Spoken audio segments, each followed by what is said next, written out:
my name is Kathy, and I'm here to talk to you about hospital chaplaincy. Your opportunity to minister to the needs of the patient and their family carries with it the unique responsibility of being able to accurately assess the needs of all and offer the support and the encouragement that is needed for any given situation. In this case, one size does not fit all. There is no common approach that is going to be appropriate for every given case. It is your responsibility to determine how you might best meet the needs of the patient, bringing comfort and peace to what may be a very traumatic or even an emotional situation. The topic of hospital chaplaincy is one that is very near and dear to my heart. By combining both my medical background as a registered nurse with the responsibilities of being an ordained minister, I have been on both sides of the coin, so to speak, in providing care for patients in a hospital setting. I have found that the opportunity to minister to those in need in this particular type of environment is very satisfying and it's very rewarding. So, you find yourself in the role of a chaplain, a hospital chaplain. How do you approach the patient and the family, assess the situation, and then determine their needs? Well, first of all, you have to pay close attention. As you approach the patient, use your five senses to take in all that you can about how they look, how they move, how they react. Approach them confidently, but in a gentle and a respectful manner. Reading their body language. Are they tense? Are they anxious? Are they fearful or lethargic? Listen carefully with both your eyes and ears as they respond to your introductions. There is much you can learn through the observation even before they begin to speak. Be conscious of how you are projecting yourself. Does their family welcome your presence, or do they view you as an intrusion? Can you take the time to listen with compassion, or are you quick to judge and offer a pat answer? Caring and understanding will take you a long way by offering hope and encouragement to those in need. Patients are often highly sensitive to sights, sounds, and smells during their illness. They may startle very easily. Be sensitive to their needs for calm and a quiet atmosphere.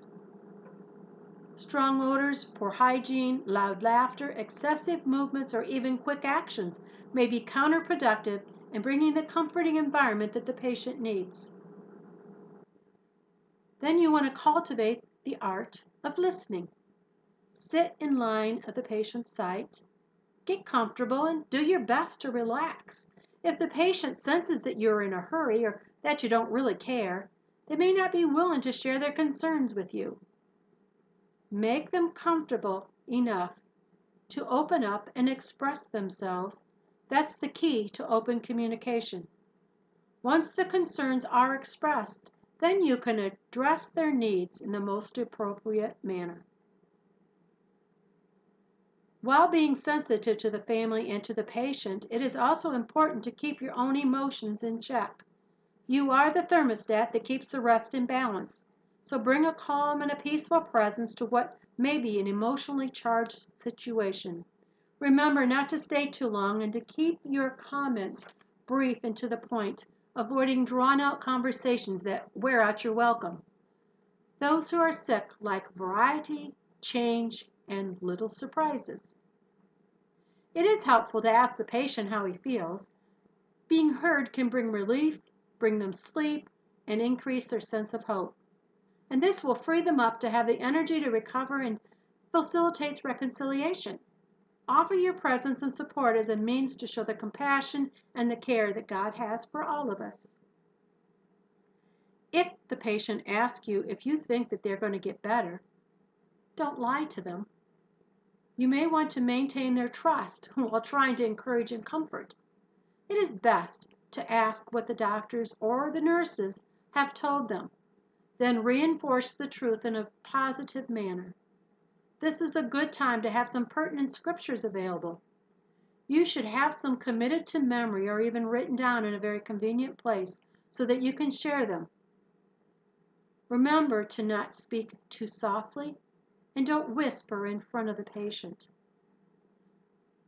Don't forget to minister to the patient's family as well when the need arises. Ask them how they are coping and listen to both the verbal and the nonverbal response. Remember, stress plays an important part in pain.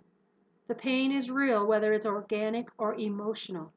Listen to their concerns and offer comfort as you can. Some general guidelines to follow. Be emotionally and spiritually prepared before you even enter the patient's room. Spend some time in prayer, both for yourself and for the patient. Ask the Lord to minister to the needs of the individual through you. If you empty your mind of the concerns of the day and just focus on God, He will meet you and fill you with His peace and His joy.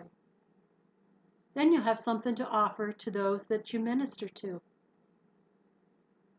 All people are objects of God's love, His mercy, and His grace. Express the love of God to those you minister to, and be quick to forgive, and remember, don't argue. Be careful to maintain the privacy of the individual by not repeating information, and don't gossip about the family that you're ministering to. Patients do have rights.